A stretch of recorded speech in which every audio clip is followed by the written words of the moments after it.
quand on fournit un habitat, une ressource pour la nature, ça revient comme ça.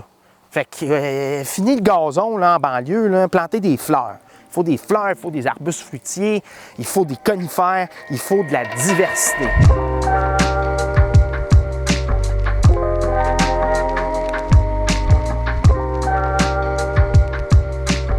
Ici Anthony d'Ecoasis Design, également connu sous le nom de ici Go Green Dude. On est dans mon jardin de permaculture dans Charlevoix. On va faire une petite visite pour découvrir qu'est-ce que le jardinage pour la biodiversité.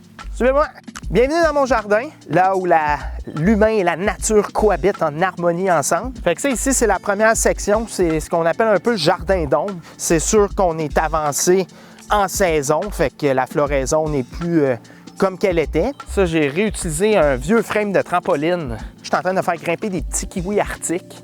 Donc oui, les kiwis, ça se peut, on peut cultiver ça au Québec. Au travail, il y a une variété d'astilbes, justement, qui vont se contenter de conditions d'ensoleillement plus mi-ombre. Donc on a une diversité de floraison, une floraison étalée du début de l'été jusqu'à la fin de l'été. Ce jardin-là, c'est un bel exemple de ce que c'est la permaculture. Donc on a de la hauteur, on a des floraisons étalées, on a des petits fruits comme des camerises, des fraises, des bleuets, on a des fleurs médicinales comme la calendule, de l'agastache. Tu sais, ce qui est important pour aider à supporter la biodiversité, c'est d'avoir la diversité.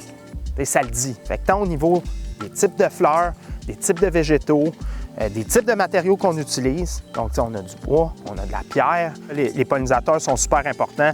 Pollinisateurs, on pense aux bourdons, on pense aux abeilles, on pense aux papillons, on pense aux colibris. Fait que les pollinisateurs, eux, sont essentiels pour polliniser la grande majorité des aliments qui se retrouvent dans notre assiette.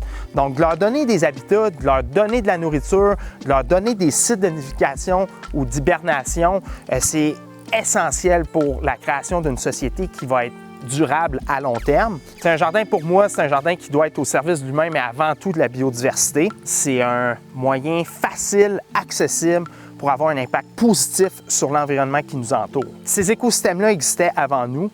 L'humain, on les a colonisés, on les a détruits, on les a saccagés malheureusement. C'est ça la réalité. Fait que ce qu'il faut faire, c'est s'inspirer des processus qu'on retrouve en nature pour essayer de recréer une société qui va justement s'inspirer de la nature pour générer une panoplie de ressources durables. Donc, tu sais, que ce soit en ville, sur un balcon ou sur son terrain gazonné de banlieue, le moment où on va planter des fleurs, qu'on va laisser un tas de bois, de branches au sol, un petit tas de pierres par-ci par-là, ça va être extrêmement bénéfique à la biodiversité parce que les insectes vont revenir. Puis quand les insectes reviennent, bien, c'est les oiseaux qui reviennent, des amphibiens. Fait que, tu sais, vraiment, on aide à recréer les bases d'un écosystème en santé.